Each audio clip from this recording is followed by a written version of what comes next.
बिस्मिल्लाहिर्रहमानिर्रहीम। अस्सलामु अलैकुम माय डियर स्टूडेंट्स। रब्बि ज़िदनी इल्मा। प्यारे आका सल्लल्लाहु अलैहि वसल्लम की खूबसूरत दुआ के साथ लेक्चर का आगाज़ करते हैं। माय डियर स्टूडेंट्स के लास्ट टाइम हम लोगों ने थॉमस हंट मॉर्गन के favourite experimental organism means Drosophila melanogasters के कुछ कॉन्ट्रास्टिंग ट्रेट्स और इम्पॉर्टेंट सेक्सुअली डायमॉर्फिक कैरेक्टर्स को स्टडी किया था। आज हम देखेंगे कि किस तरीके से थॉमस हंट मॉर्गन ने अपने सीरीज ऑफ एक्सपेरिमेंट्स को परफॉर्म किया और इवेंचुअली वो सर्विसेज देने में कामयाब हुआ कि जिसकी वजह से इवेंचुअली उन्हें नोबेल प्राइज मिला। इन सारी बातों को अंडरस्टैंड करने के लिए let's move to the white board. Yes my dear students, chapter number 22, lecture 18, sex linkage in drosophila. तो माय डियर स्टूडेंट्स के वो वाले क्रोमोसोम्स जो मेल और फीमेल दोनों में बिल्कुल एक जैसे होते हैं उन्हें हम लोग नाम देते हैं ऑटोसोम्स का। यानी कि अगर आप इस इमेज को देखें तो इसमें आपको ये वाले 3 क्रोमोसोम मेल और फीमेल में जैसे नजर आ रहे हैं, तो ये क्या कहलाएंगे? ऑटोसोम्स। लेकिन अगर आप फोर्थ पेयर की बात करो तो definitely you can see the mark difference between the chromosomes of the male and female.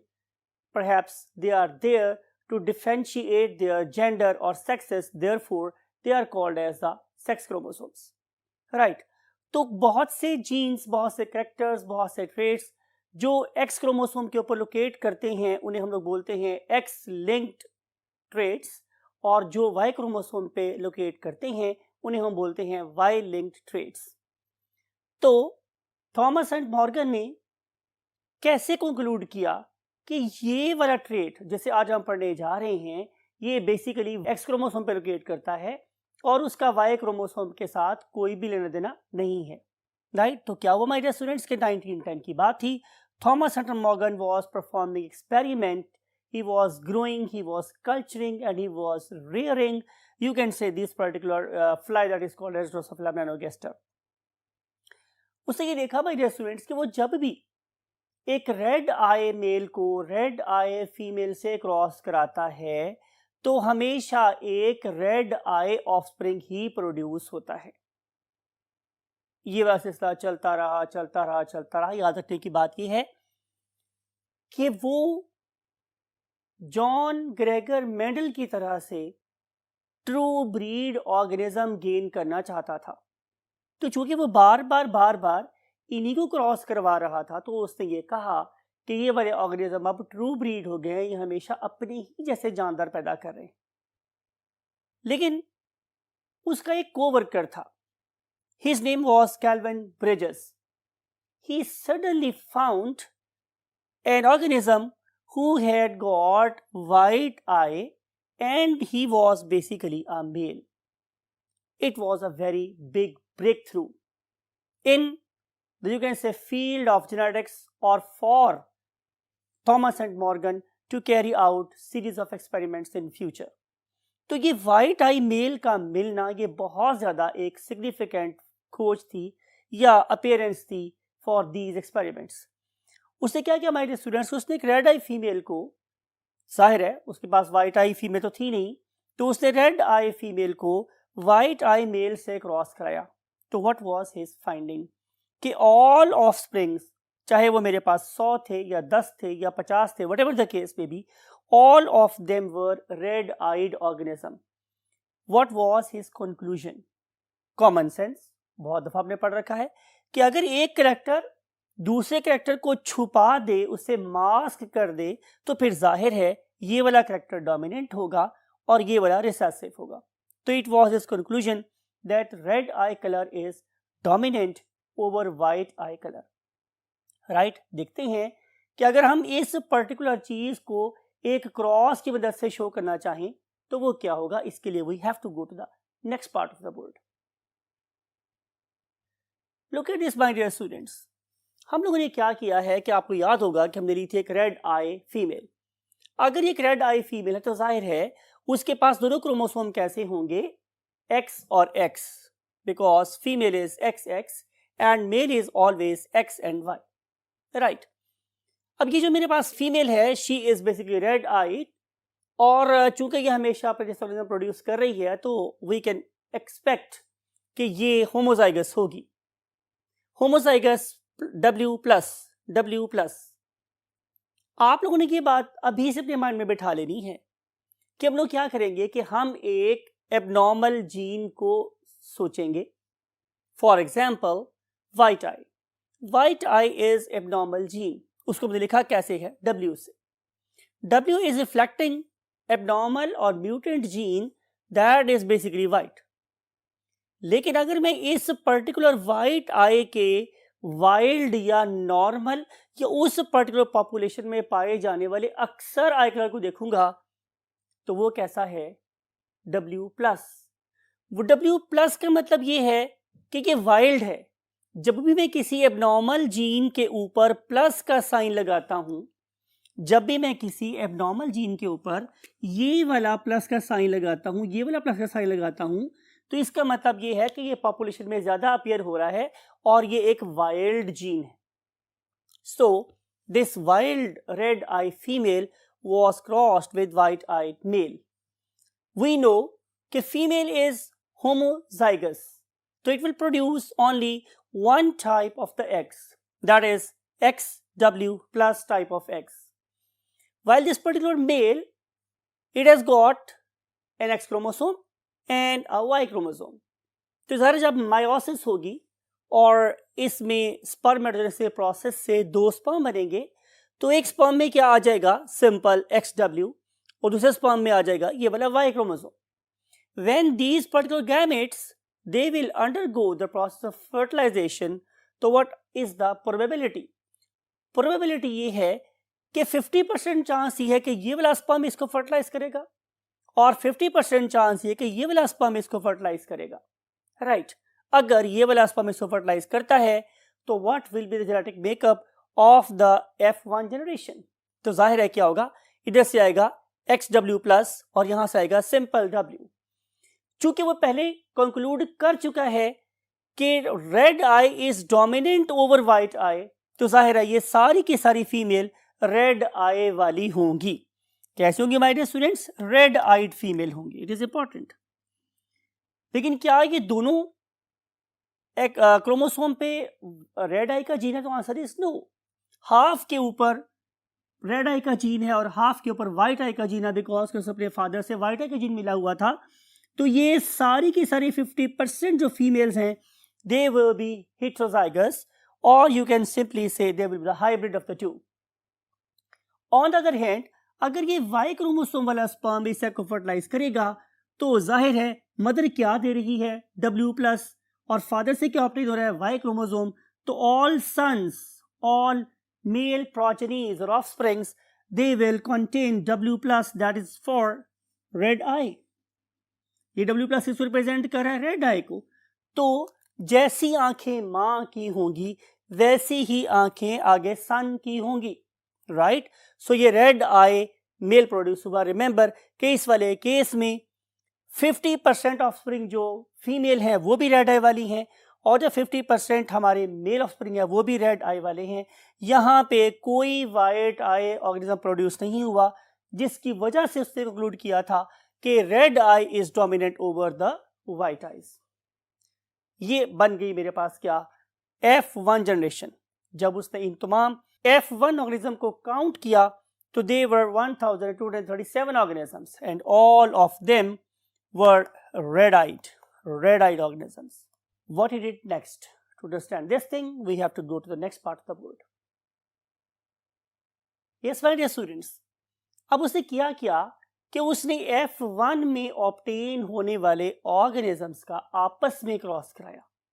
यानी कि रेड आइड फीमेल जो F1 में ऑब्टेन हुई थी उसको रेड आई मेल से क्रॉस कराया, जो जाहिर है F1 से ऑब्टेन हुआ था। अगर ये सारे एक ही पेरेंट के डिसेंडेंट्स हैं तो ये ब्रदर सिस्टर क्रॉस भी कहलाएगा। Red eyed female, sure shot, she is heterozygous or heterozygous, or she is just a carrier of abnormal gene. तो जेनेटिक मेकअप होगा हमारे पास W plus and simple W locating on sex chromosomes, that is X chromosomes. और जो mail है जाहिर है वो red आई है तो वो क्या होगा? W plus और simply the Y organism. whenever this genotype containing organisms, they will produce the gametes as all informations are separate, unlike the previous column. तो यहाँ पे दो किस्म के एग्स बनेंगे. लुक एट दिस, यहाँ पे सिर्फ एक किस्म का एग बना था बिकॉज कि ऑल जीन्स वर सेम W+W+, तो यहाँ पे कंडीशन होमोजाइगस थी. जब कंडीशन होमोजाइगस होगी तो एक तरह का गैमेट बनेगा, लेकिन यहाँ ऐसा नहीं. यहाँ पे ये W+ वाला यू कैन से इंफॉर्मेशन है और ये सिंपल WY इंफॉर्मेशन है. तो यहाँ पे दो डिफरेंट टाइप के क्या बनेंगे, एग्स बनेंगे. So this W+ type of egg will be different from simple W type of egg. Like the previous F1 male, it will be W+ and simply the Y. तो ये बन गए हमारे gametes. आपको हमेशा बोलता हूँ, इस बार फिर रिवाइज कर रहा हूँ कि gamete is a cell that is having half number of chromosome. ये दो नॉर्मल इंसान के दो सोमैटिक सेल के नंबर ऑफ क्रोमोसोम्स थे, तो गैमेट में जाकर ये हाफ हो जाएंगे. हाफ इसमें आएगा और हाफ ही इसमें आएगा. ये बन गए मेरे पास gametes. Now we want to see their mating probabilities. तो जब मैं इसको इससे मिलाने की बात करूंगा तो जाहिर है ये वाला पहला एग डेफिनेटली चांस सकता है कि 25% के वो इससे मिल जाए और 25% चांस सकता है कि वो इससे मिल जाए. ये इसके मिलने की प्रोबेबिलिटी क्या हो गई, 50%. तो जाहिर है 50% प्रोबेबिलिटी इस एग के साथ भी है. तो देयरफॉर 25% प्रोबेबिलिटी इस बात की है कि ये वाला W+ इस W+ से मिल जाए. What is meant by the term probability? Probability का मतलब होता है चांस. तो 25% चांस ये है कि ये वाला W+ इस W+ से मिलेगा, तो हमारे पास एक होमोजाइगस रेड आई फीमेल प्रोड्यूस होगी. Look at this column, homozygous red eyed female, probability और chances are 25%. लेकिन ये भी हो सकता है कि ये वाला गैमेट इस एग से फर्टिलाइज हो, इस स्पर्म से फर्टिलाइज हो. अगर ऐसा हुआ तो फिर 25% चांस ही है कि जो मेल यहां से प्रोड्यूस होगा वो भी रेड आई वाला होगा. ये तो बात हुई पहले एग की. अब हम बात करते हैं सेकेंड एग की. सेकेंड एग अगर पहले वाले स्पर्म से मिलता है तो उसके रिजल्ट में 25% चांस ये है कि एक हेट्रोजाइगस फीमेल प्रोड्यूस होगी, unlike very first one as she was homozygous. तो 25% चांस ये है कि इस एग के इस स्पर्म से मिलने से हेट्रोजाइगस फीमेल प्रोड्यूस हो जाए और 25% ही चांस है कि ये वाला एग इस स्पर्म से फर्टिलाइज हो. तो यू नो वेरी वेल कि अगर वाई क्रोमोसोम होगा तो मेल प्रोड्यूस होगा, तो 25% चांस है कि वाई टाई मेल प्रोड्यूस होगा. ये तो थी हमारी एक्सपेक्टेड वैल्यूज कि हमारा ख्याल ये था 25% ये प्रोड्यूस होगा, 25% ये, 25% ये और 25% ये. लेकिन जब हमने इनको कैलकुलेट किया तो मुझे ये पता चला कि 3470 ऑर्गेनिज्म रेड आइड थे, खा वो मेल थे या फीमेल थे.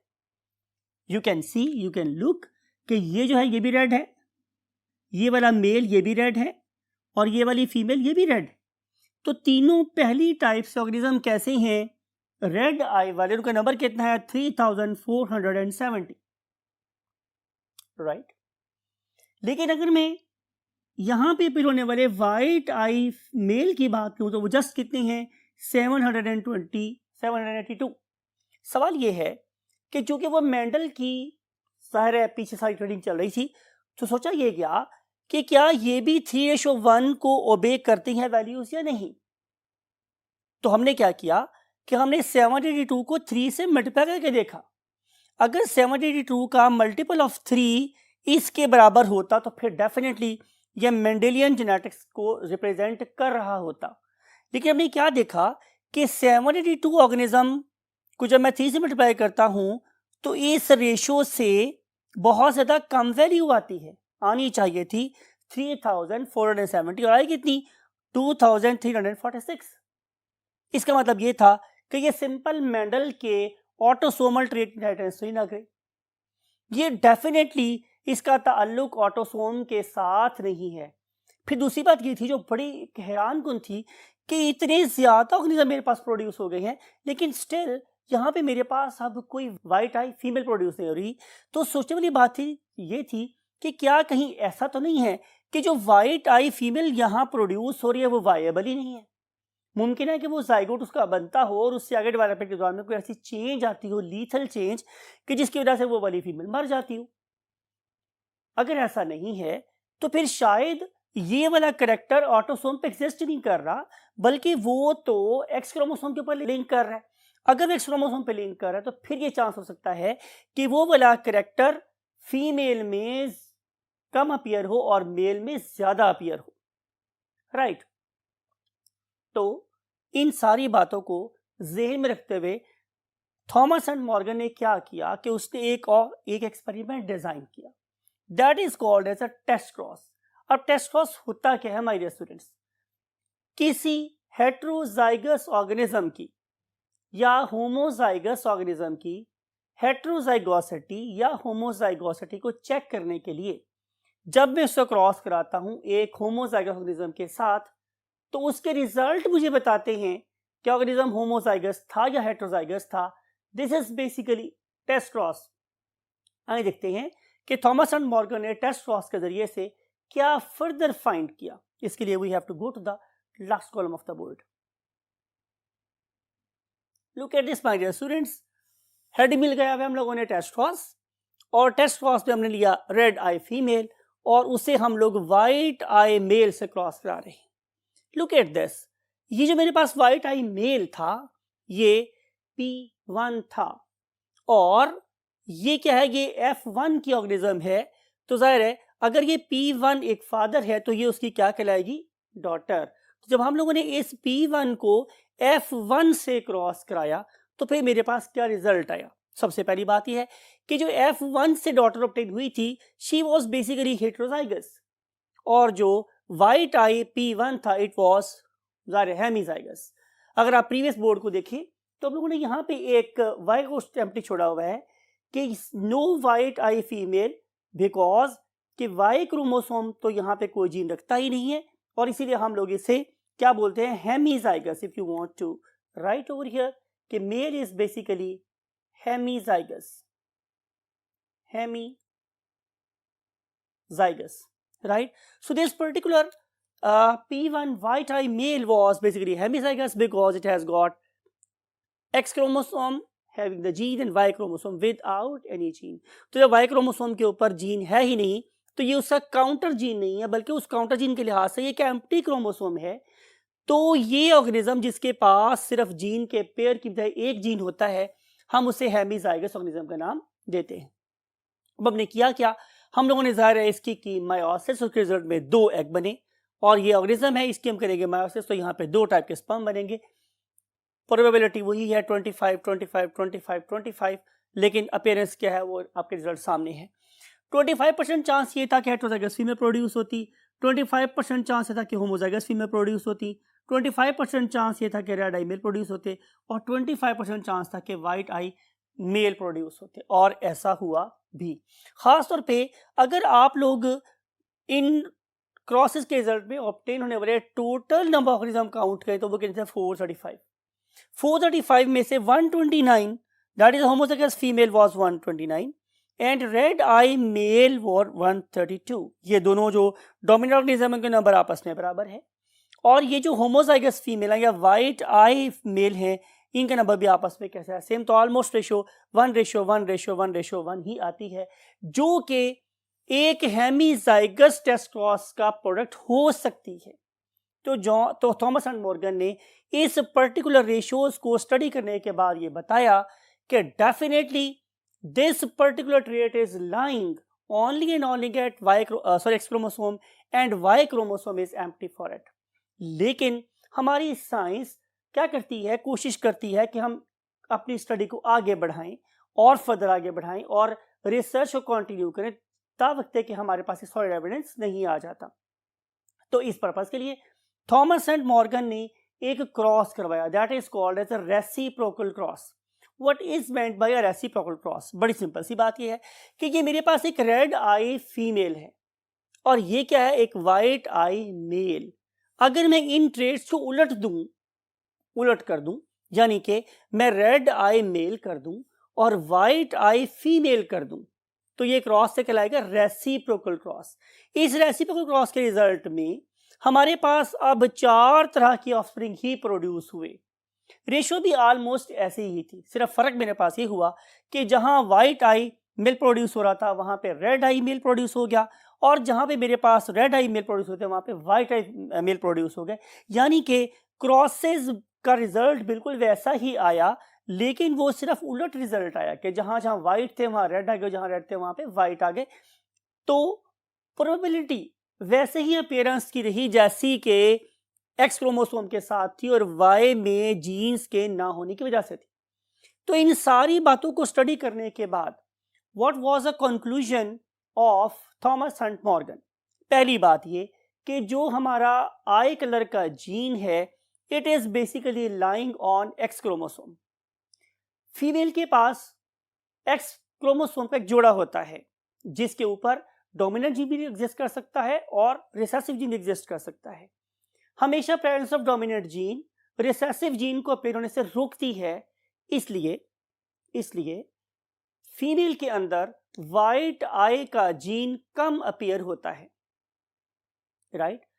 दूसरी बात कि रेड आई का जीन अपनी म्यूटेंट फॉर्म में व्हाइट आई की फॉर्म में प्रेजेंट था। मेल में चूंकि हमारे पास वाई क्रोमोसोम पे उसका कोई काउंटर जीन प्रेजेंट नहीं है, लिहाजा अगर एक्स क्रोमोसोम के ऊपर W+ का जीन होगा तो भी वो अपने आप को फुल एक्सप्रेस करेगा, और अगर एक्स जीन के ऊपर W जीन हुआ, मीन व्हाइट आई का जीन हुआ, तो भी अपने आप को फुल एक्सप्रेस करेगा। दैट्स वाई कि मेल में व्हाइट जीन के पेयर होने के चांसेस ज्यादा हैं एज कंपेयर टू फीमेल के। और आखिरी बात जो आज के लेक्चर की है माय डियर स्टूडेंट्स वो ये है कि आप ये मत समझें कि अगर व्हाइट आई का जीन या रेड आई का जीन एक्स क्रोमोसोम पर है और वाई क्रोमोसोम पे नहीं है, तो इसका मतलब हरगिज ये नहीं है कि वाई क्रोमोसोम के ऊपर कोई जीन भी नहीं होता। This Y chromosome is empty for this particular trait, right. It is important कि ये वाला वाई क्रोमोसोम सिर्फ इस पर्टिकुलर ट्रेट के रेफरेंस से एम्प्टी है, अदरवाइज हमारे इस वाई क्रोमोसोम के ऊपर बहुत बहुत इंपॉर्टेंट जीन एग्जिस्ट करते हैं। खास तौर पे अगर हम लोग ह्यूमन बीइंग की बात करें तो इस वाई क्रोमोसोम के ऊपर एक जीन होता है that is called as SRY gene, और अगर SRY जीन प्रेजेंट होगा तो आप मेल बनेंगे, और अगर आपके पास SRY जीन प्रेजेंट ना हुआ तो आप या फीमेल बन सकते हैं या, राइट। तो बात आप लोगों के साथ माय डियर स्टूडेंट्स ये हुई कि इस तरीके से वो इस नतीजे पर पहुंचने में कामयाब हुए कि इनफैक्ट आई कलर एक एक्स लिंक्ड जीन है और इसके लिए वाई क्रोमोसोम एम्प्टी होता है। इन सारी स्टडीज को और पैटर्न ऑफ इनहेरिटेंस को स्टडी करने के बाद उन्हें यह पता चला कि जो करेक्टर आई कलर मदर का होगा वो सन में जाएगा, और जब ये वाला सन फ्यूचर में जाके फादर बनेगा तो उस ये वाला करेक्टर उसकी डॉटर में मूव करेगा। तीसरी बात क्या फाइंड की गई कि अगर एक फादर वाइट आई वाला है तो उसकी डॉटर भी वाइट आई वाली हो सकती है, प्रोवाइडेड कि उसको मदर से डोमिनेंट जीन नहीं मिल जाता। तो ये एक ऐसा पैटर्न जिसमें इंफॉर्मेशन मदर से सन में और सन से उसकी डॉटर में और फादर से डॉटर में और डॉटर से उसके सन में मूव करती हैं, इसे हम बोलते हैं criss cross pattern of arrangement of the genes. लेकिन याद रखने वाली बात यह है कि ये वाला पैटर्न सिर्फ और सिर्फ हमें एक्स लिंक्ड क्रोमोसोम के बारे में नजर आता है। जहां तक बात है वाई क्रोमोसोम की, तो यू नो वेरी वेल कि वाई क्रोमोसोम तो कभी डॉटर में जाता ही नहीं, तो वाई क्रोमोसोम्स के जीन हमेशा फादर से सन में ट्रांसफर होते हैं। इन सारी बातों को अखज़ करने के बाद, उनकी इन ह्यूज कॉन्ट्रीब्यूशन को स्टडी करने के बाद इवेंचुअली 1933 में थॉमस हंट मॉर्गन को नोबेल प्राइज अवार्ड किया गया। तो ये थी सारी की सारी discussion regarding this particular topic. I hope कि आपको ये सारी बातें इन क्रॉसेस के साथ डेफिनेटली समझ आई होंगी और ये आपको एग्जाम में एक वैल्यूएबल शेयर देंगे in terms of your marks. इस दुआ के साथ कि आप इस इल्म को अपने और इंसान के फ़ायदे के लिए अच्छे तरीके से इस्तेमाल कर सकते हों और अपना और अपने वालिदैन का बहुत ख्याल रखने में कामयाब हों।